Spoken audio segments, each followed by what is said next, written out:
الحمد لله الذي هدانا لهذا وما كنا لنهتدي لولا أن هدانا الله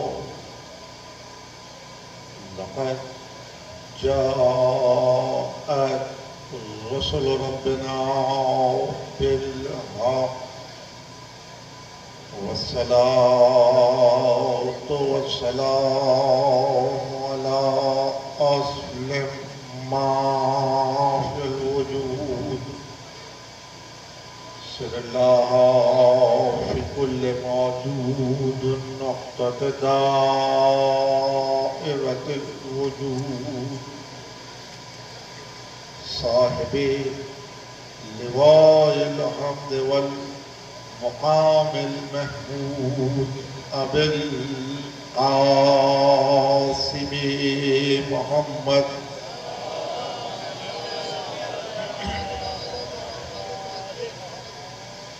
وآله الطيبين الطاهرين المعصومين المظلومين الذين عذب الله عنهم الرجس وطهرهم تطهيرا.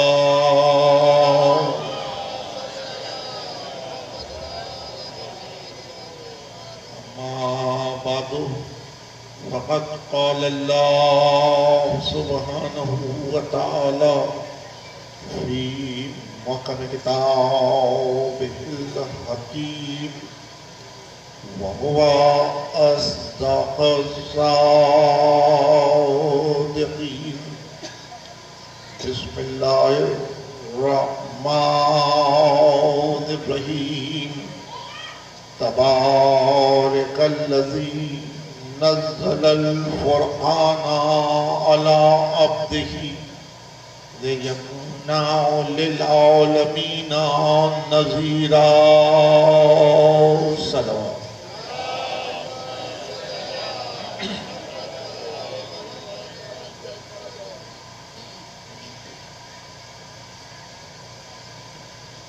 مسجد باب العوائد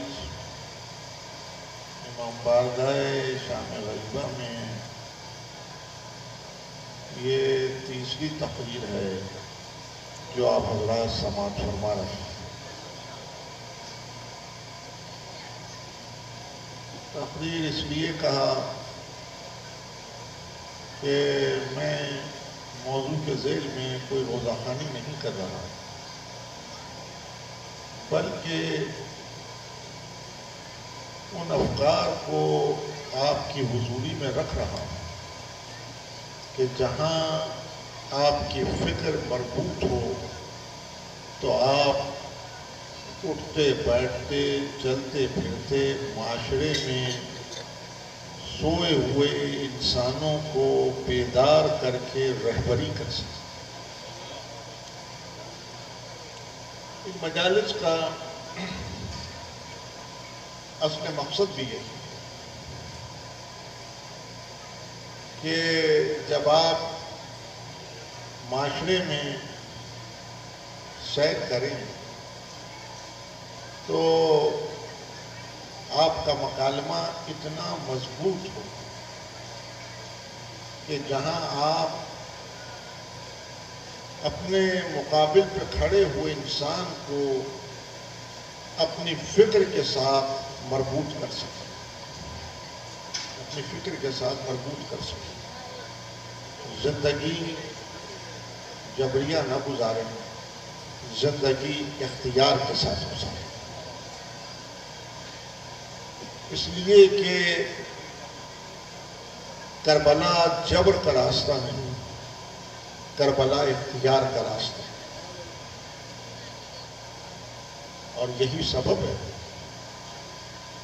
کہ بار بار کربلا کے ورق کو الٹ کر ہم انقلاب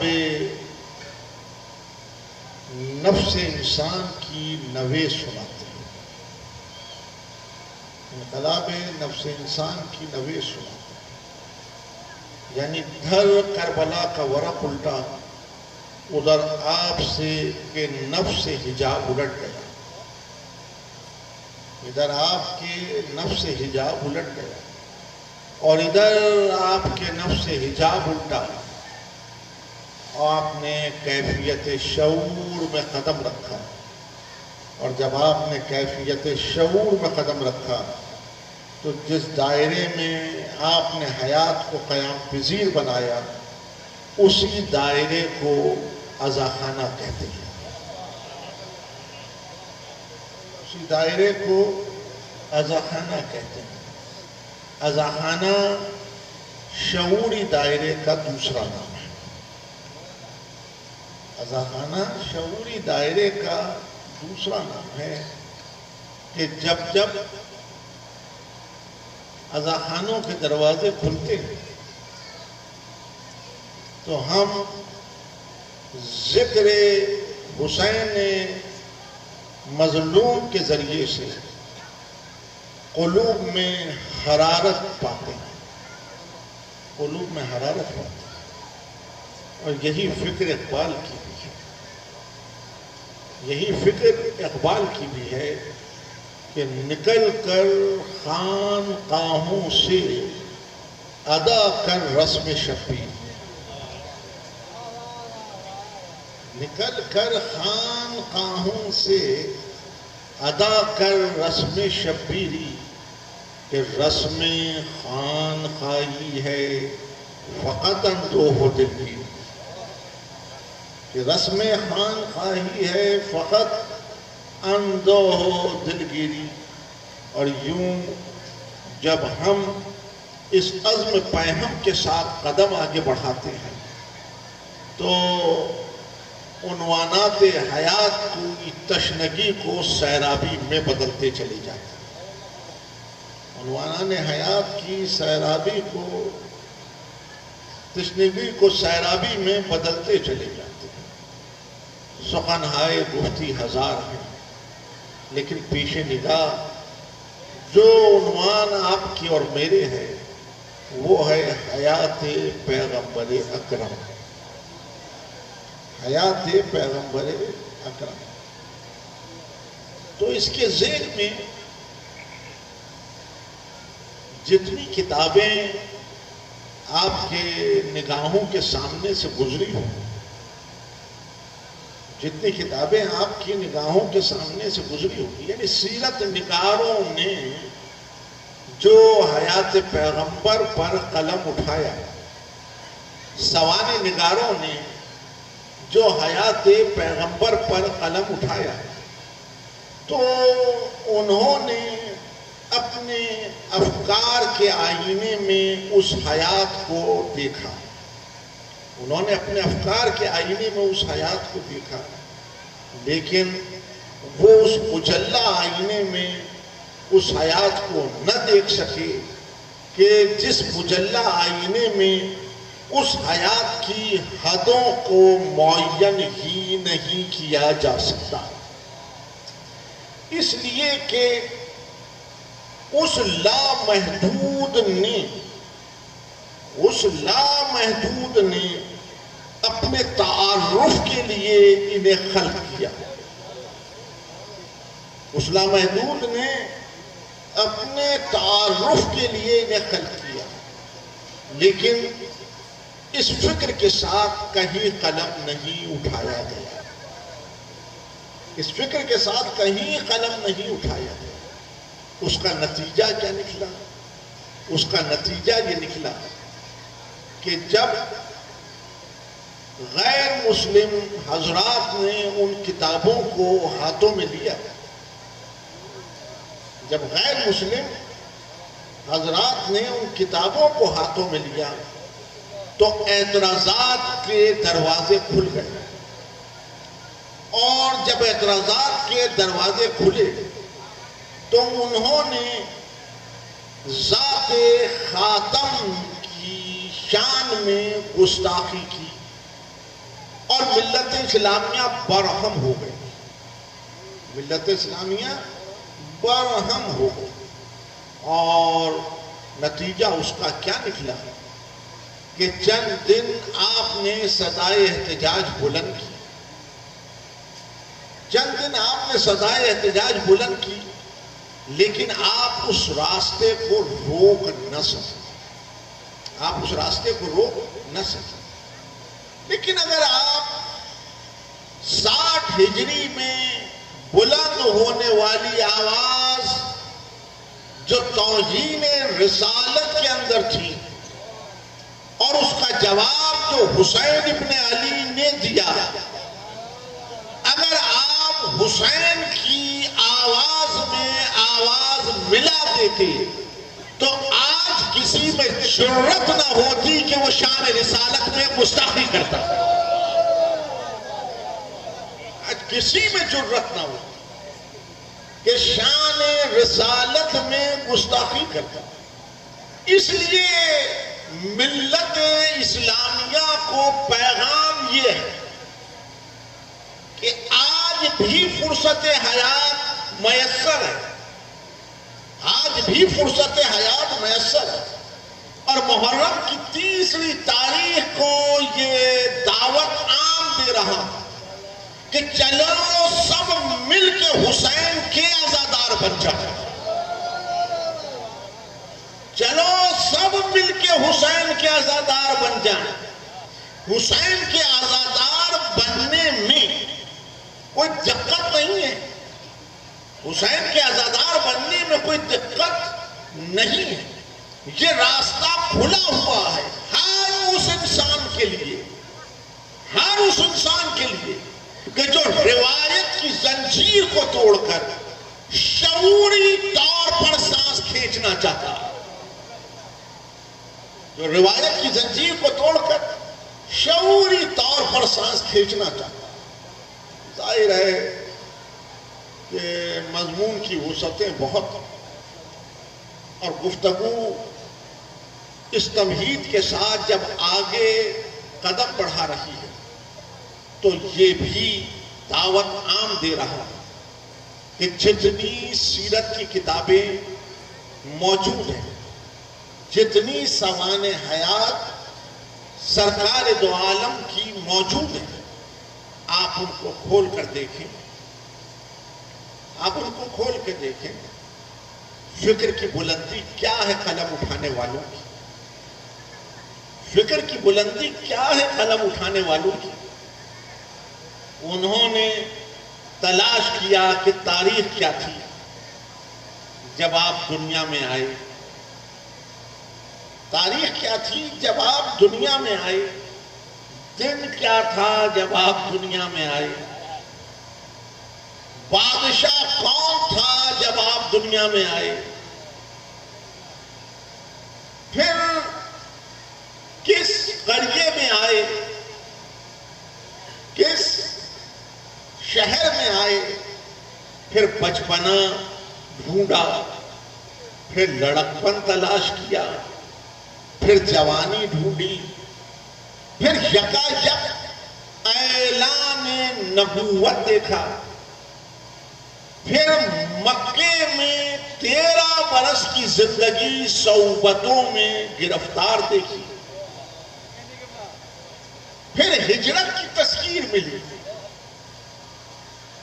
پھر مدینے میں 10 برس کی زندگی اور مسلسل غزوات پہ غزوات، سریے پہ سریہ، یعنی جس میں خود شریک ہوئے وہ غزوہ، جس میں کسی کو نمائندہ بنا کے بھیجا وہ سریہ، اور اس کے بعد پھر سلو دیکھی. پھر سلو دیکھی اور اقتدام کی منزل آئی تو فتح مکہ دیکھی.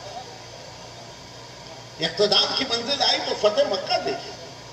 کہ تمام سیرت نگاروں نے انہی اصولوں پر سیرت کو مرتب کیا، سوانح حیات کو مرتب کیا. لیکن یہ بھی کیا لطف ہے کہ جب فتح مکہ دیکھی تو سب نے لکھا کہ وہ جو ہر معرکے میں ذات خاتم کے مقابل پہ کھڑا تھا. آپ سمجھ رہے ہیں؟ وہ جو ہر معرکے میں ذات خاتم کے مقابل پہ کھڑا تھا، وہ اپنے گھر میں دروازے بند کر کے بیٹھا. ذات خاتم نے اس کو ہاؤس اریسٹ نہیں کیا، بلکہ وہ خود روپوش ہو کے بیٹھا. اور یہ کریمی تھی ذات خاتم کی کہ وہ تلواریں لہراتے ہوئے مکے میں نہیں آئی،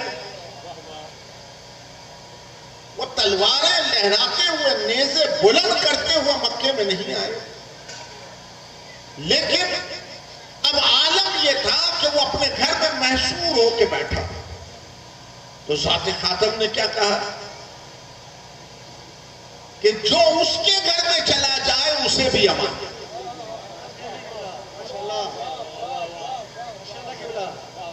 جو اس کے گھر میں چلا جائے اسے بھی امان. گھر سے نکلا،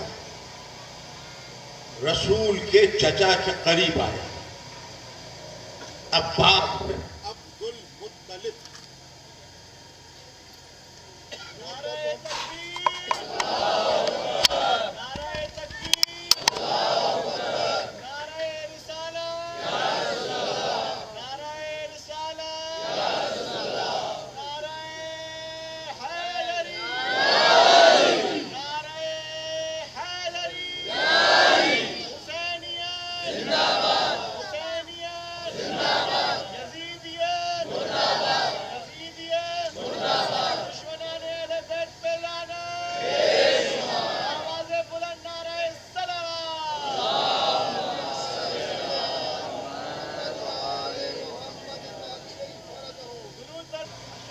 آواز بلند درود پڑھتا.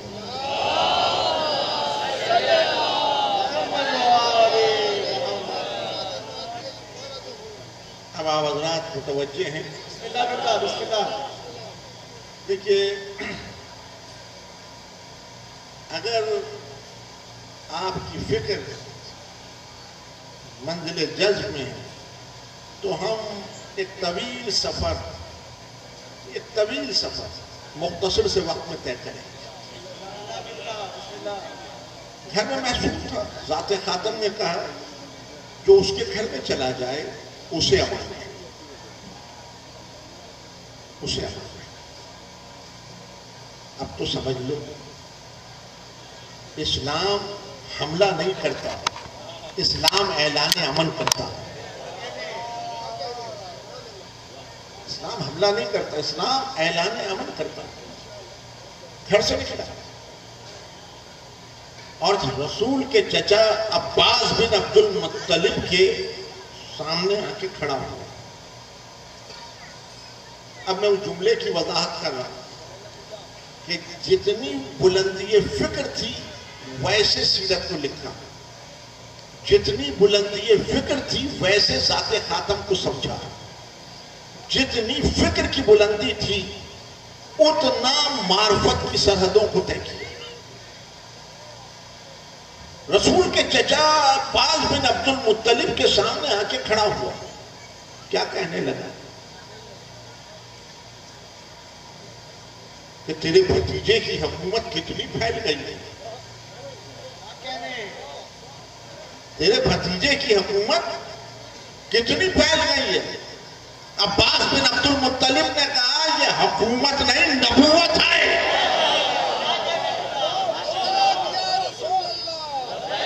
یہ حکومت نہیں، نبوت ہے. تو فتح مکہ پر جس کے ذہن میں حکومت تھی، اس کے آنے والی اولادوں نے بھی حکومت پر نگاہ رکھی. اس کے آنے والی اولادوں نے بھی حکومت پر نگاہ رکھی. لیکن ملک شام سے بے اور بسکے تک جس نے جغرافیے کو پھیلایا لیکن جب دنیا سے گیا تو آج 1445 ہجری میں کوئی نام لینے والا تو کیا اس کی قبر کا نشان نظر نہیں آتا؟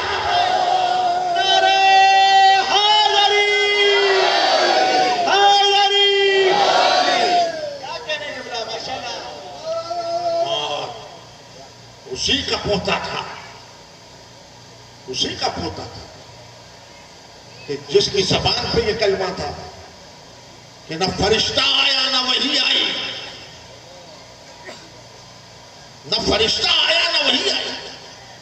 یہ تو بنی ہاشم کے گھرانے کا ایک ڈھونگ تھا، یہ تو بنی ہاشم کے گھرانے کا ایک ڈھونگ تھا.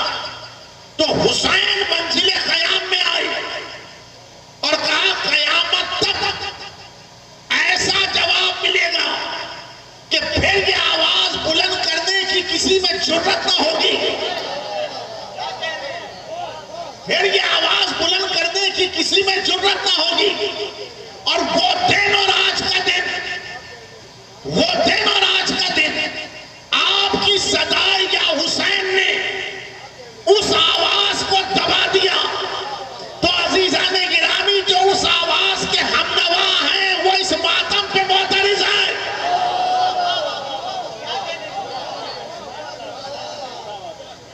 جو اس آواز کے ہم نوا ہیں وہ اس ماتم پہ معترض ہیں. عزیزاں اب تو سمجھ لو ہم نے اسی ممبر سے کہا، ہم نے اسی ممبر سے کہا کہ ہم کوئی غیر ضروری آواز بلند نہیں کرتے، ہم کوئی غیر ضروری آواز بلند نہیں کرتے. لیکن جو آواز بلند کرتے ہیں اس آواز میں تاریخ کا سفر سمٹ جاتا، اس آواز میں تاریخ کا سفر سمٹ جاتا.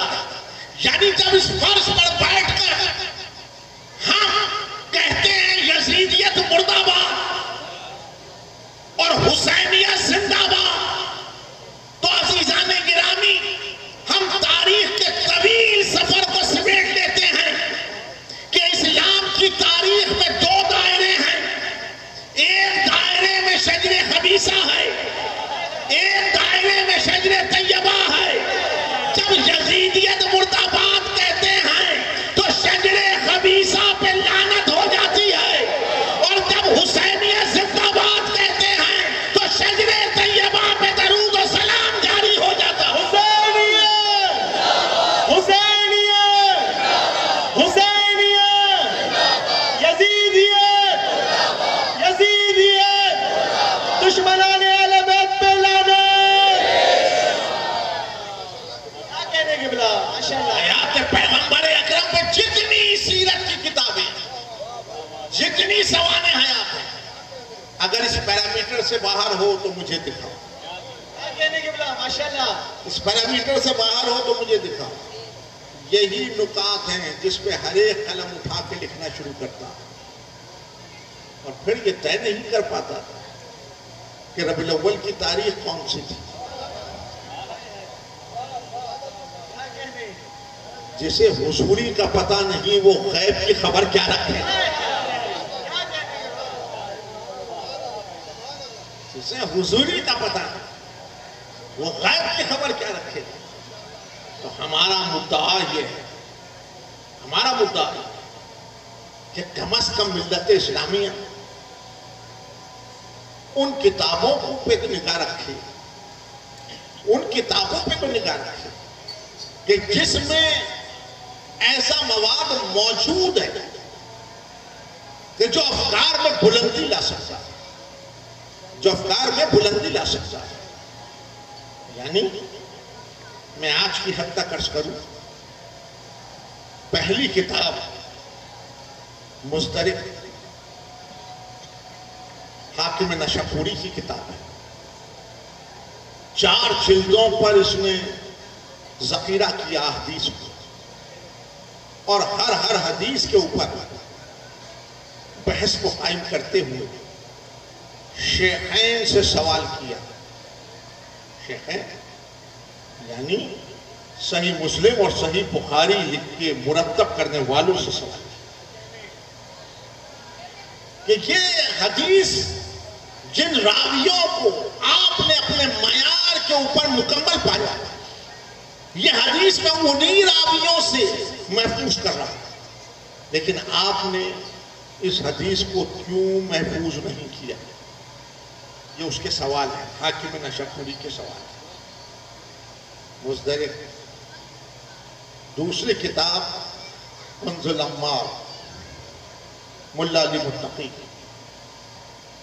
یہ آپ کی ملت اسلامیہ کی کتاب ہے، معتبر کتاب۔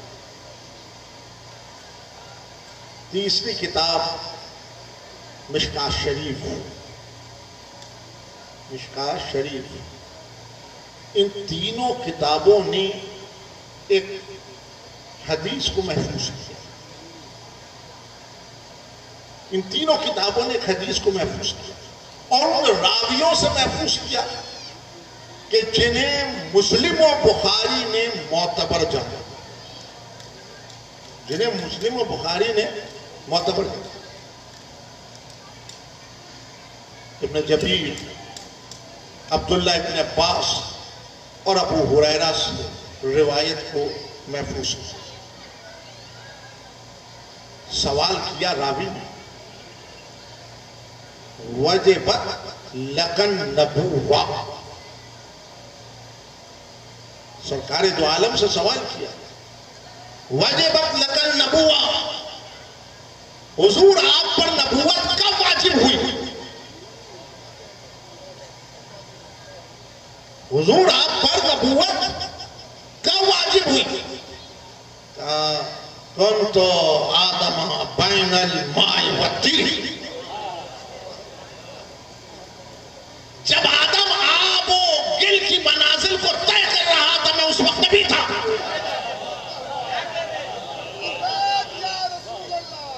جب آدم آب و گل کی منازل کو طے کر رہا تھا میں اس وقت نبی تھا، بنا نہیں تھا، میں اس وقت نبی تھا۔ تو جب اس وقت نبی تھے تو خلقت پہلے ہے،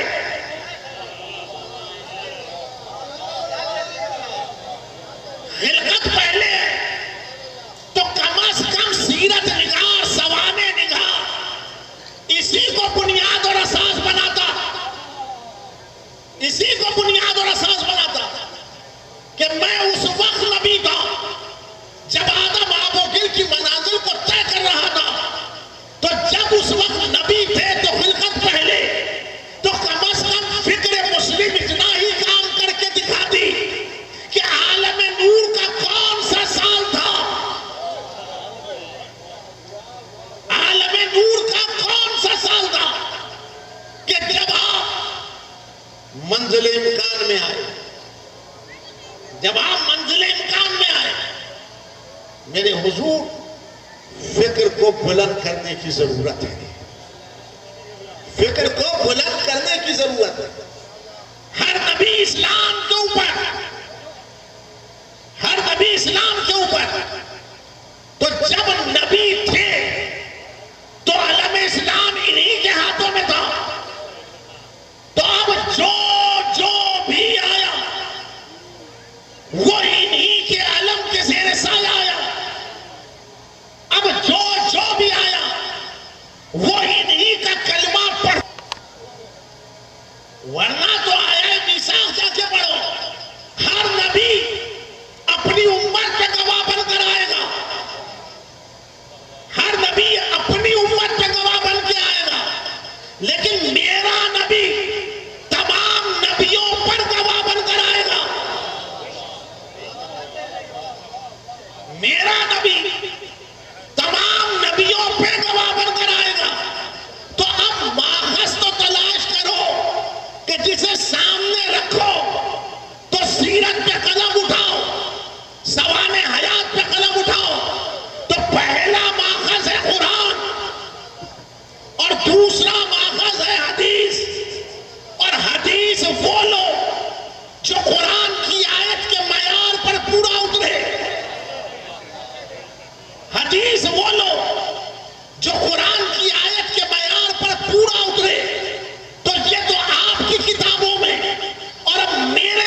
مکالمہ ہے کہ اول ما خلق اللہ العقل،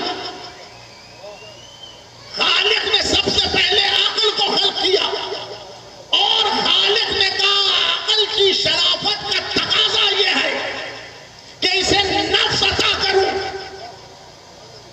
عقل کی شرافت کا تقاضا یہ ہے کہ اسے نفس عطا کروں، اور نفس جو عقل کو عطا کیا وہ علم ہے، تو اب عقل کا نفس اگر علم ہے تو در علم پہ نگاہ رہے یا اس آواز پہ نگاہ رہے کہ جو سلونی کے ساتھ بلند ہو رہی ہے، جو سلونی کے ساتھ بلند ہو رہی ہے۔ کسی جگہ کسی نے اس حدیث کو محفوظ کرنے کی زحمت نہیں کی، اسی لیے تو اپنا جیسا کہہ کے، اسی لیے تو اپنا جیسے کہہ کے آپ نے نعرہ بجایا، جس کا کلمہ پڑھ رہے ہیں اسے اپنا جیسا کہہ کے نعرہ بجایا، تو تم میں نقائص تھے، تم نے ذات خاتم میں بھی نقائص ڈھونڈے، تم نے ذات خاتم میں بھی نقائص ڈھونڈے۔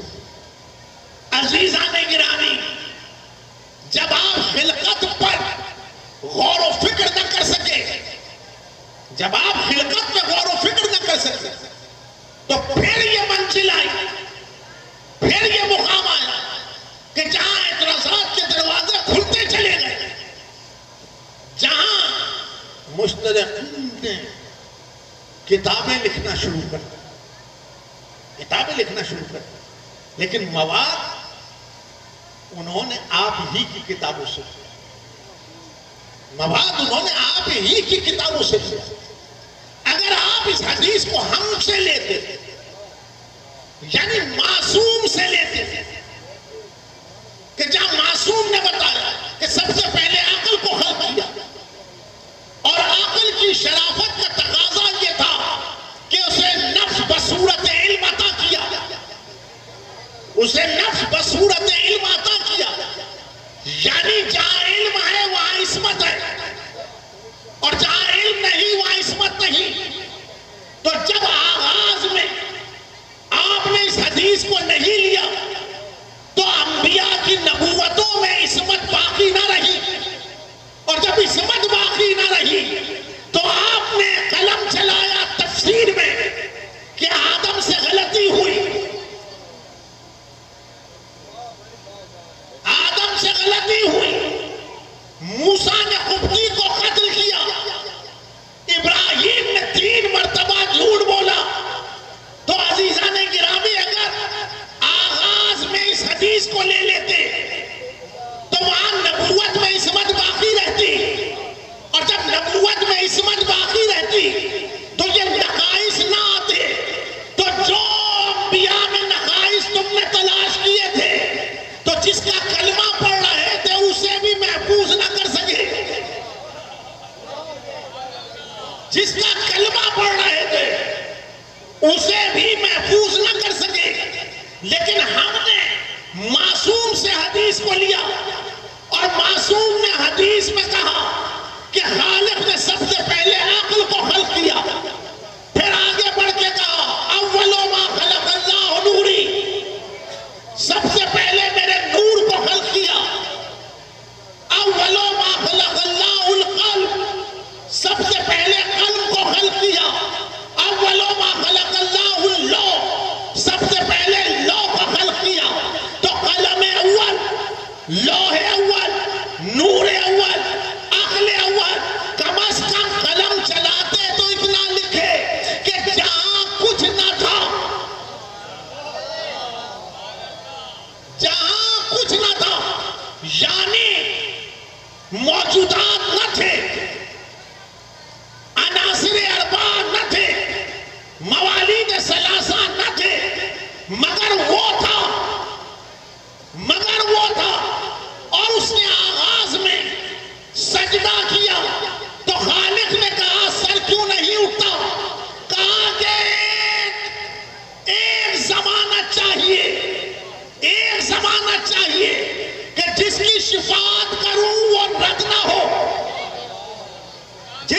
ساتھ کروں وہ رد نہ ہو تو سجدے سے سر اٹھا اس ضمانت کے ساتھ کہ یہ شافع ہیں حشر کے میدان میں. تو عزیزان گرامی اگر عقل اول کو تسلیم کرتے، نور اول کو تسلیم کرتے، اس لوح اول قدم اول کو تسلیم کرتے، تو عزیزان گرامی مبدأ سے مات کا سفر مسلسل ہو جاتا. اس لیے کہ آغاز وہ ہے، انجام وہ ہے، ابتدا وہ ہے، انتہا وہ ہے. ابتدا وہ ہے، انتہا وہ ہے. یہ ہمارے پاس سرمایہ محفوظ ہے، یہ ہمارے پاس سرمایہ محفوظ ہے. کون سا مخفیہ؟ میں تو چھپا ہوا خزانہ تھا، میں تو چھپا ہوا خزانہ تھا، چاہا کہ پہچانا جاؤں، چاہا کہ پہچانا جاؤں. تو اے محمد میں نے تم کو خلق کیا، اے محمد میں نے تم کو خلق کیا. آج ماڈرن ایج میں طلبہ سے پوچھتا ہوں، اساتذہ سے پوچھتا ہوں، میتھمیٹیشین حضرات سے پوچھتا ہوں کہ وہ اگر طالب علم کو یونٹ سمجھانا چاہیں تو کیسے سمجھائیں؟ اکائی ایک سمجھانا چاہیں تو کیسے سمجھائیں؟ جاؤ انٹرنیشنل ڈکشنری آف میتھمیٹکس میں جا کے دیکھو، وہاں ایک ہی سینٹنس ہے کہ unit is the fundamental of mathematics. ریاضی کی بنیاد ایک ہے، ریاضی کی بنیاد ایک ہے. ایک بنیاد اور اساس ہوتی ہے، ایک بنیاد اور اساس ہوتی ہے. لیکن اگر کوئی ایک کو سمجھانا چاہے، اگر کوئی ایک کو سمجھانا چاہے تو کیسے سمجھائے گا کمرہ جماعت میں؟ اگر کوئی ایک کو سمجھانا چاہے تو کیسے سمجھائے گا کمرہ جماعت میں؟ تو معلم ایک کے آگے ہو بہو ایک اور ایک بنائے گا، وہ ایک کے آگے ہو بہو ایک اور ایک بنائے گا، اور پھر طالب علم کو بتائے گا کہ یہ اکائی ہے، یہ دھائی ہے، یہ اکائی ہے، یہ دھائی ہے. اور پھر ہاتھ رکھ کے بتائے گا کہ دھائی کا آدھا اکائی ہوتا ہے، دھائی کا آدھا اکائی ہوتا ہے. کون سن مخفیہ وہ ایک تھا، چاہا کہ پہچانا جائے تو اس نے ہو بہو ایک اور ایک بنایا. اس کا مسکن عرش تھا، اسے فرش پہ بھیجا، کہا دیکھو دھائی کے ذریعے سے اکائی کو پہچانو. اگر دھائی سمجھ میں نہ آئی تو اکائی سمجھ میں نہیں آئے گی. اور پھر اسے عرش پہ بلایا. کلمہ پڑھنے والے کو حیرت کہ وہ فرش سے عرش پہ کیسے گیا. تمہیں اس کے جانے پہ حیرت، مجھے اس کے یہاں آنے پہ حیرت. اس لیے کہ جس کا مقام عرش ہو اس کا اپنی منزل پہ لوٹنا حیرت نہیں، اس کا فرش پہ آنا حیرت ہے. وہ آیا تھا ایک سمجھانے کے لیے، اور پھر اسے عرش پہ بلایا، ایک کے سامنے ایک کھڑا کر کے بتایا کہ اب تو آغاز سمجھو تاکہ انجام سمجھ میں آئے. ایک طرف واجب ہے، ایک طرف ممکن ہے. جو واجب ہے اسے خالق کہتے ہیں، جو ممکن ہے اسے عبد کہتے ہیں.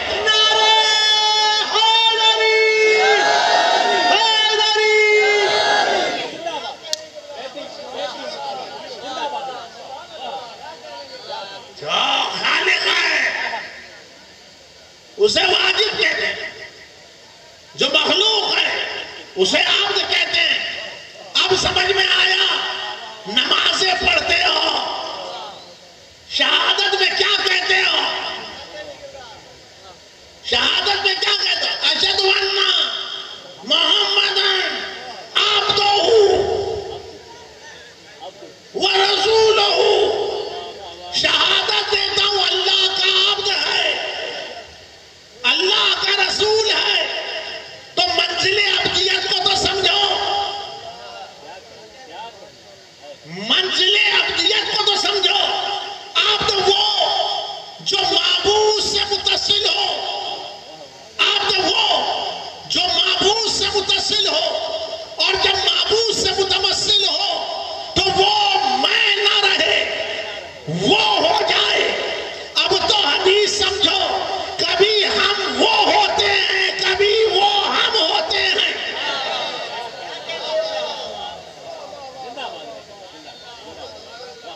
میرے عزیز سیرت نگار قلم اٹھائے، لیکن اتنی بلندی کے ساتھ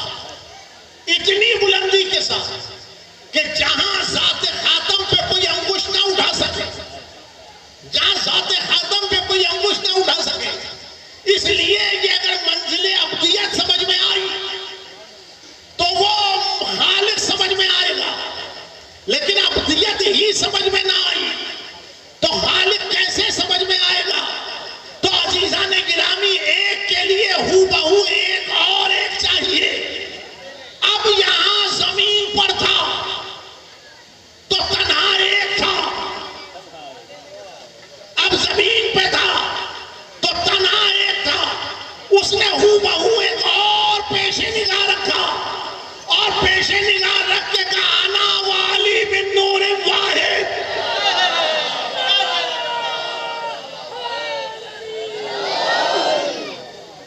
انا والی من نور واحد، میرا اور علی کا نور ایک ہے۔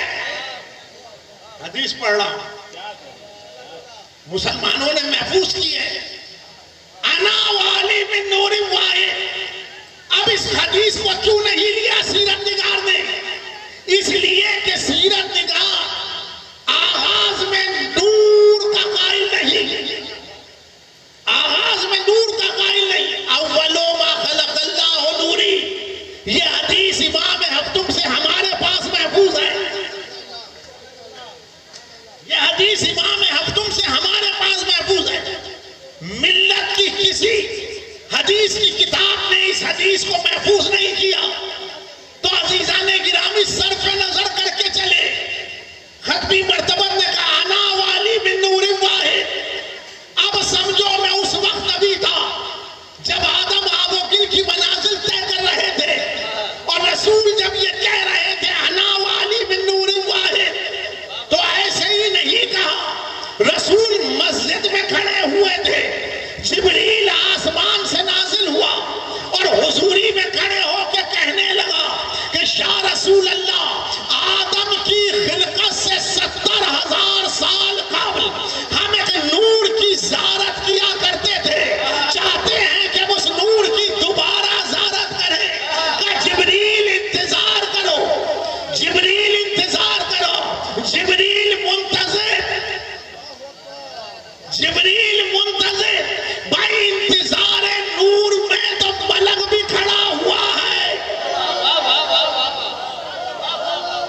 انتظار نور میں تو ملک بھی کھڑا ہوا ہے، کہ جبریل انتظار کرو، جبریل منتظر۔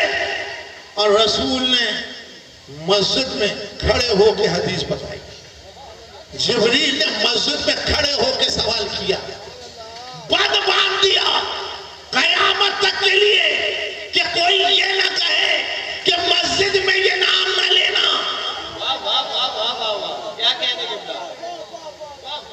بند باندھ دیا قیامت تک کے لیے کہ یا رسول اللہ، آدم کی خلقت سے 70,000 سال قبل ہم ایک نور کی زیارت کیا کرتے تھے، چاہتے ہیں اس نور کی دوبارہ زیارت کریں۔ کہ جبریل انتظار کرو، جبریل منتظر کھڑا تھا، علی مسجد سے نمودار ہوئے، رسول نے آواز دی یا علی ذرا میرے نزدیک آ جاؤ۔ علی رسول کے قریب آئے، علی رسول کے قریب آئے، رسول نے کہا یا علی اور قریب آ جاؤ، علی اور قریب آئے، رسول نے اپنا امامہ بلند کیا، پھر علی کا امامہ بلند کیا، اپنی پیشانی علی کی پیشانی سے مس کی، ایک نور ساتے ہوا، جبریل سجدے میں گر گیا۔ اس وقت رسول نے کہا انا والی من نور واحد، میرا اور علی کا نور ایک ہے۔ یعنی جب نور نے نور کا تعارف کرایا تو نوری ملک نے سجدہ کر کے تصدیق نور کر دیا۔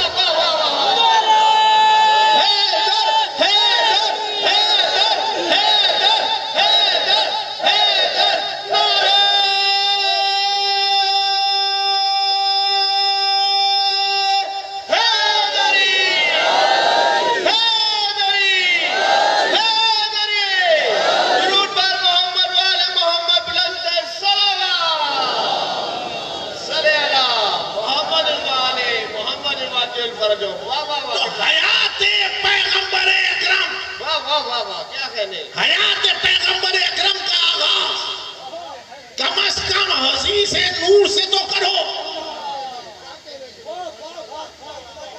واہ واہ واہ، بہت خوب. حدیث نور سے تو کرو. دعوت عام ہے، یہ دعوت عام ہے، اس لیے کہ اگر آپ اس حدیث کو ہی فراموش کر دیں گے تو جتنے دفتر لکھیں گے سب پر اعتراضات ہوں گے، جتنے دفتر لکھیں گے سب پر اعتراض ہوں گے. آنے والی تقریروں میں بتاؤں گا کہاں کب کس نے اعتراض کیا، کہاں کب کس نے اعتراض کیا. سوامی کشگونان رنگیلا رسول لکھا، پروفیسر ہیٹی تاریخ تمدن اسلام لکھی، سلمان رشدی سیٹرڈیز ورسس لکھا. تفصیل عرض کروں گا آنے بھری عدالت میں سوامی کشگونان کا اسٹیٹمنٹ موجود ہے. اس نے کہا میں معافی اس امر کی مانگ سکتا ہوں کہ میں نے مسلمانوں کی کتابوں کو پڑھا کیوں؟ اس لیے کہ میں نے جو کچھ لکھا وہ مسلمانوں کی کتابیں پڑھ کر لکھا ہے. تو آج ملت طے کرے کہ کم از کم ان کتابوں کو فلٹر کرے کہ جن کتابوں کی بنا پر ذات خاتم پر اعتراض ہو رہا ہے.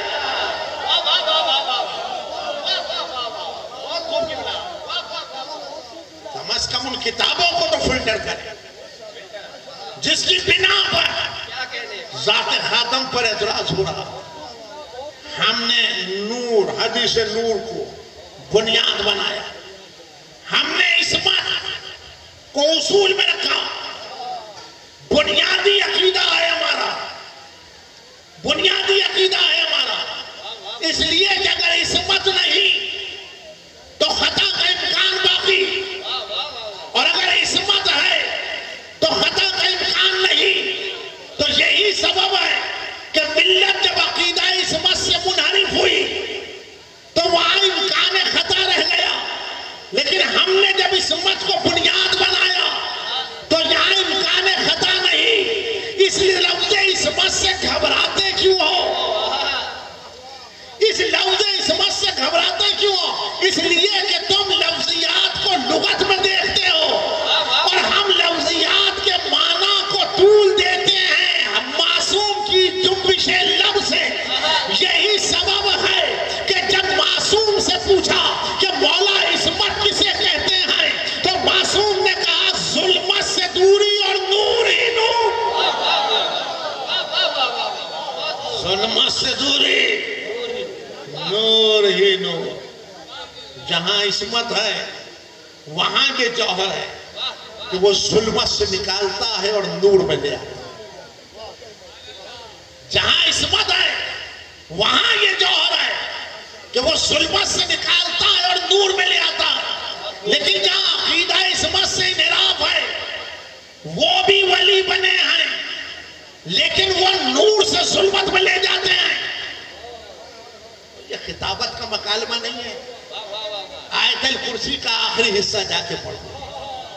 اللہ ولی الذین آمنوا یخرجهم من الظلمات الی النور والذین کفروا اولیاءهم الطاغوت یخرجونهم من النور الی الظلمات اولئک اصحاب النار هم فیہا خالدون. اللہ ولی ہے اور صفت ولی یہ ہے کہ وہ ظلمت سے نکالتا ہے اور نور میں لے آتا ہے. لیکن طاغوت کے بھی ولی ہے اور ان کی صفت یہ ہے کہ وہ نور سے نکالتے ہیں اور ظلمت میں لے آتے ہیں. یہی وہ جماعت ہے جو اصحاب جہنم ہے.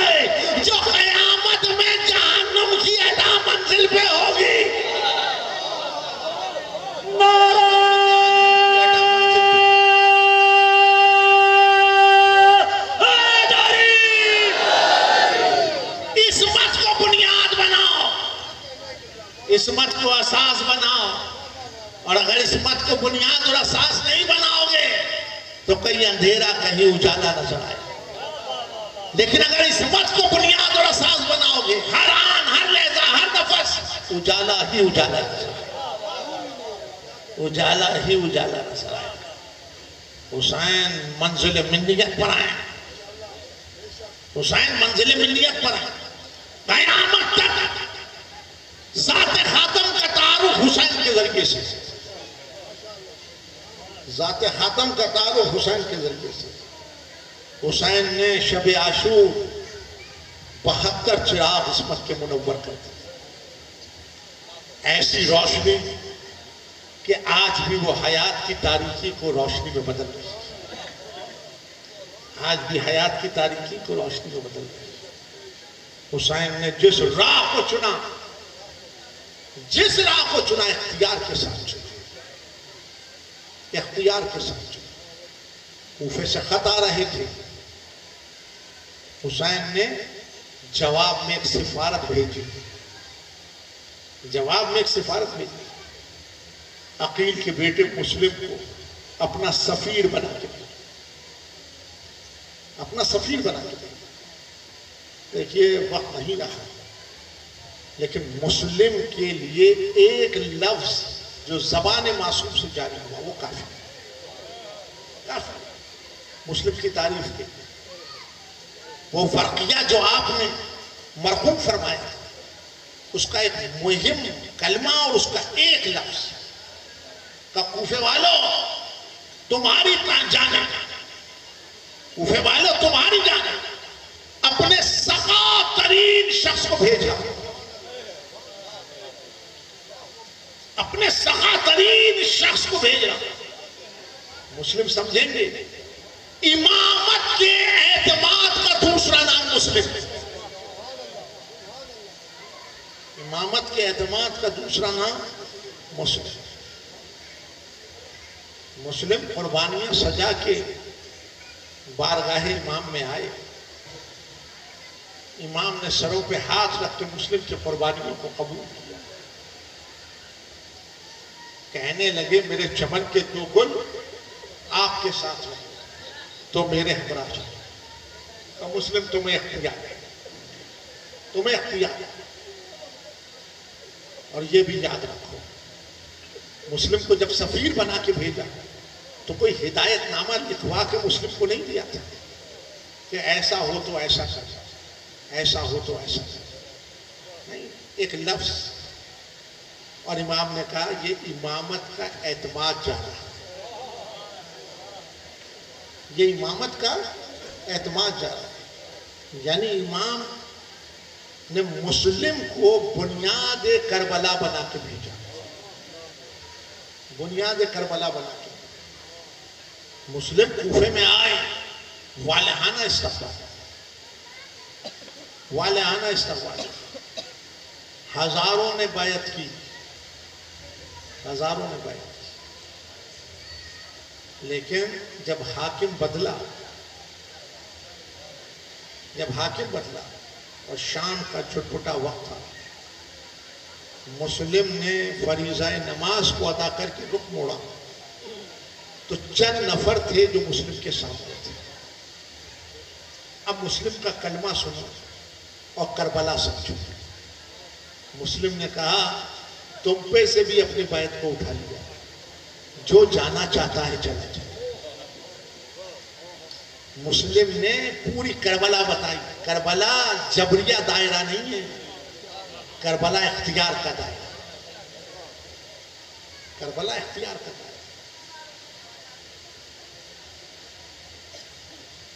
چلے مسجد سے باہر قدم نکلا،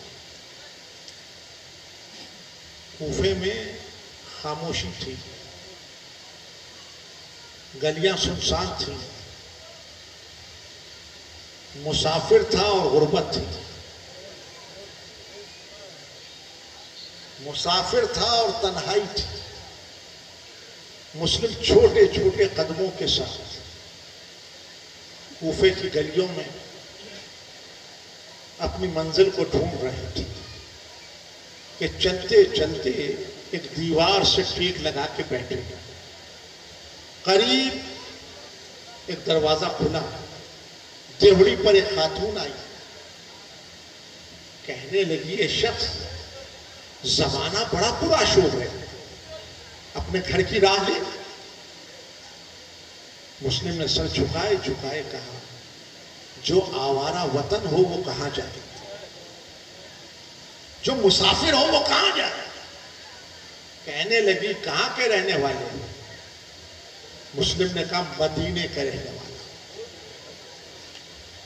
کا کوئی تعارف کا عقیل کا بیٹا مسلم ہو, حسین کی سفارت لے کے کوفے آیا. زمانہ بدل گیا, زمانہ بدل گیا. مومنہ تھی, دست ادب جوڑ کر حضوری میں آئی, کہنے لگی آقا میرے گھر کو زینت بخش دیجیے. تاریخ نے اس خاتون کا نام طوع لکھا. طوع. مسلم نے طوع کے گھر میں قدم رکھا, اپنی زرہ و تلوار طوع کے سپرد کی. طوع نے دسترخوان بچھایا, خوان چنا, دست ادب جوڑ کے کہا آقا کھانا تناول کر دیں. مسلم نے تا دیر نگاہ بھر کے خوان کو دیکھا, آنکھوں سے اشک رواں تھے, دو چھوٹے چھوٹے بچے نگاہوں میں تھے. نہ جانے کس منزل پر ہوں, کسی نے پانی بھی پلایا کہ نہیں. سر جھکائے کہا طوع یہ دسترخوان بڑھا, مجھے ایک حجرہ اور ایک مصلی تھا, میں اس رات کو عبادت الہی میں بسر کرنا چاہتا ہوں. مسلم مصلی پہ منزل قیام میں آ گئے. میں کہتا ہوں مسلم نے شب عاشور کی بنا رکھ دی. مسلم نے شب رات مسلم نے مصلی عبادت پہ گزارا, لیکن جب سحر کا تڑکا تھا مسلم نے گھوڑوں کی ٹاپوں کی آواز سنی, مصلی چھوڑ دیا, حجرے کے دروازے پہ آئے, کہا طوع میری زرہ و تلوار تو لے. طوع نے آگے بڑھ کے کہا آقا یہ لشکر ہے, یہ فوجی ہیں, یہ آپ کو گرفتار کرنے کے لیے آئے. مسلم نے کہا جبھی تو کہہ رہا کہ میری زرہ و تلوار دیا. طوع نے کہا آپ میرے گھر میں محفوظ ہیں. مسلم نے سر بلند کرتے ہوئے کہا طوع یہ بات میری غیرت کے خلاف ہے کہ میری وجہ سے یہ فوجیں تیرے گھر میں در آئیں. میں مسلم کے اس مکالمے کو جب مقاتل میں پاتا ہوں تو دست ادب جوڑ کے کہتا ہوں مسلم ایک مومنہ کی حرمت کو پامال ہوتا ہوا نہیں دیکھ سکتے, لیکن مسلم کاش کربلا میں ہوتے, کاش کربلا میں ہوتے. یہ امتحان علی ابن الحسین نے دیا, یہ امتحان علی ابن الحسین نے دیا. طوع کے گھر سے باہر نکلے, صبح کا وقت تھا, تنہا تلوار پر سینکڑوں وار مسلم روک رہے تھے. تنہا تلوار پر سینکڑوں وار مسلم روک رہے تھے. جنگ کوفے کی گلیوں میں جنگ لڑتے لڑتے شام ہو گئی تو دربار میں پیغام بھیجا گیا کہ اور قوت بھیجی جائے. آپ سمجھ رہے ہیں حسین نے اپنی قوتوں کو کیسے جدا کیا.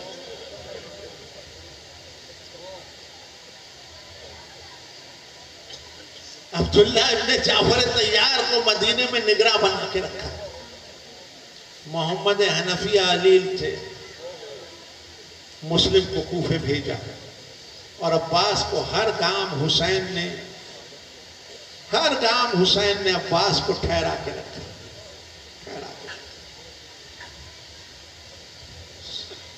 پیغام آیا کہ اور قوت بھیجی جائے. حاکم نے کہا حسین کا ایک سپاہی تم سے گرفتار نہیں ہوگا. یہ تاریخ ہے. آواز یہ بلند ہوئی کہ یہ مدینے کے بنی بخالوں سے جنگ نہیں ہے, یہ بنی ہاشم کا شیر ہے جو کوفے کی گلیوں میں ببرا ہوا ہے. 500 کا رسالہ اور آیا.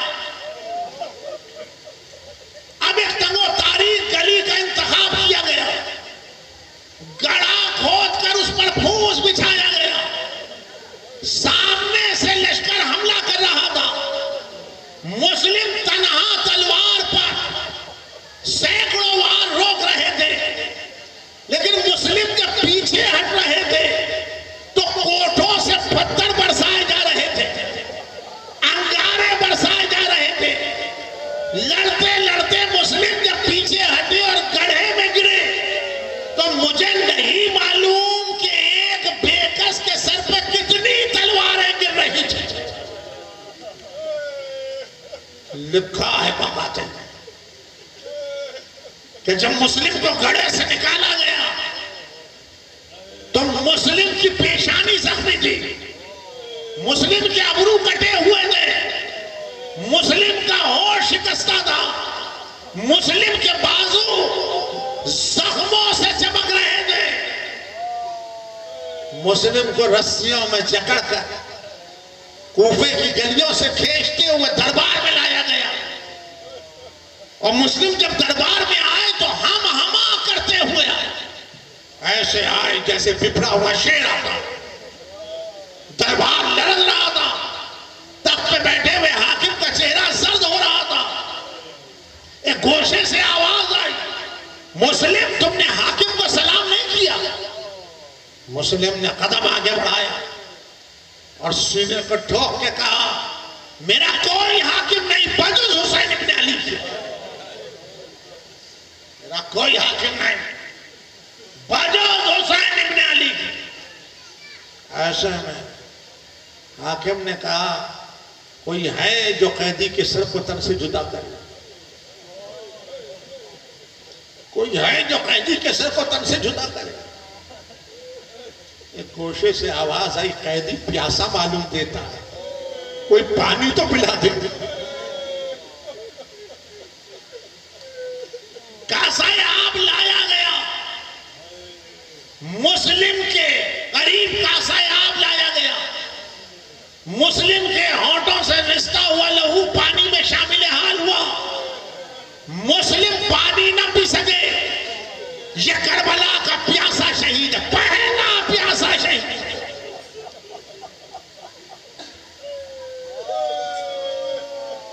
حاکم نے پھر صدا بلند کی,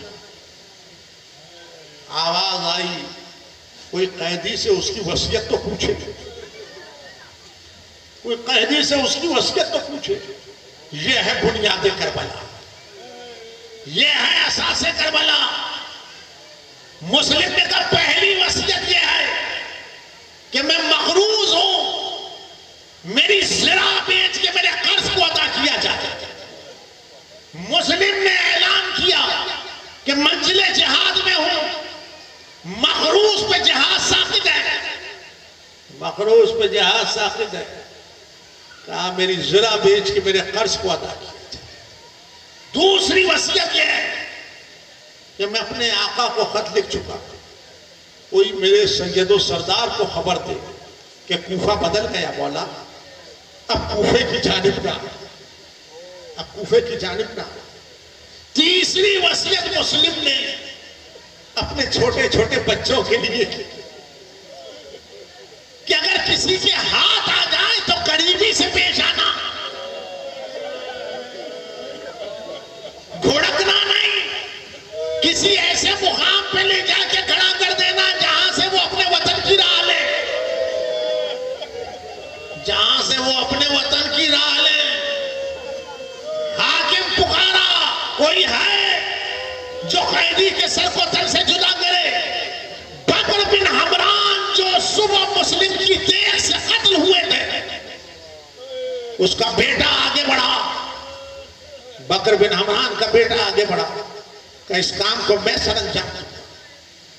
مسلم کو بازو پکڑ کر دارالامارہ کی بلندی پہ لے جایا جا رہا تھا. مسلم سیڑھیاں چڑھ رہے تھے اور کہتے جاتے تھے کہ یا ملت رسول اللہ, یا ملت رسول اللہ. چلتے چلتے جب بالا خانے پہ پہنچے, سنو گے شب عید تھی, مسلم نے چھپ کے دیکھا تو کوفے والے اپنے بچوں کو نئے لباس پہنے,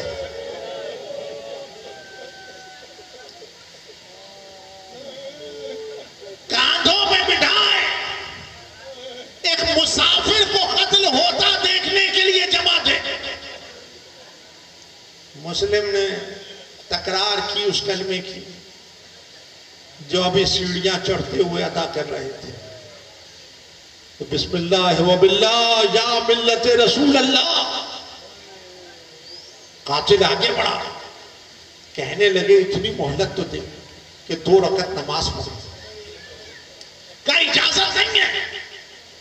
قاتل تلوار لے کے آگے بڑھا, اس کے ہاتھوں میں لرزا تھا, تلوار ہاتھ سے چھوٹ گئی, دوڑا ہوا دربار میں لوٹا, کہنے لگا جب میں مسلم کو قتل کرنے کے لیے آگے بڑھتا تو مسلم کے پہلو میں کسی بزرگ کو کھڑا پاتا جو اپنی سفید داڑھی کو ہاتھوں میں لے کے کہہ رہے میرے بچے نے تیرا کیا بگاڑا, میرے بچے نے تیرا کیا بگاڑا.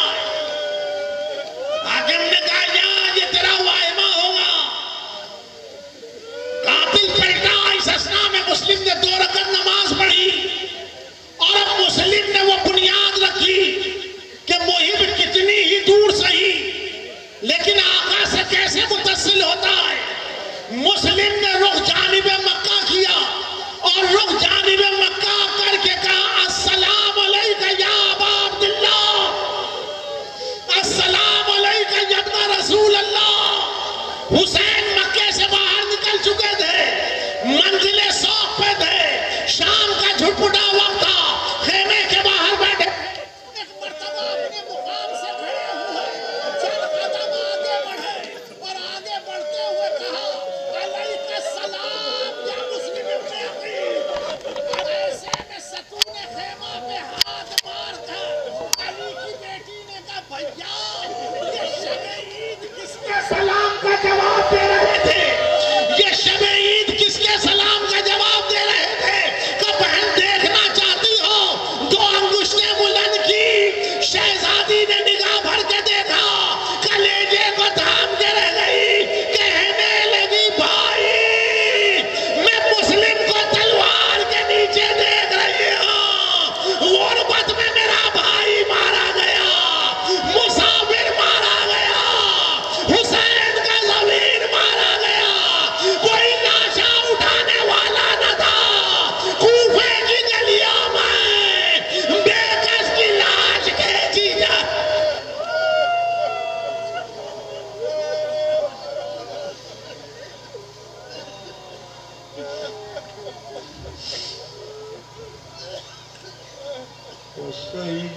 وَسَيَّعْلَمُ الَّذِينَ ظَلَمُوا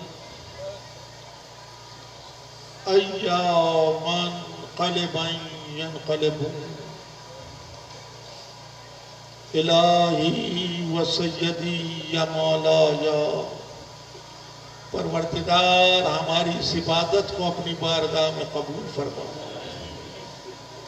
پروردگار حاضرین مجلس کی جملہ حاجات شریعہ کو بردا. پروردگار بانیان مجلس کی توفیقات میں اضافہ فرما. پروردگار مقامات مقدسہ کی حفاظت فرما. پروردگار ملت کو متحد رکھ, مملکت کی حفاظت فرما. ظہور حضرت حجت میں تاجیل فرما. ماتم حسین.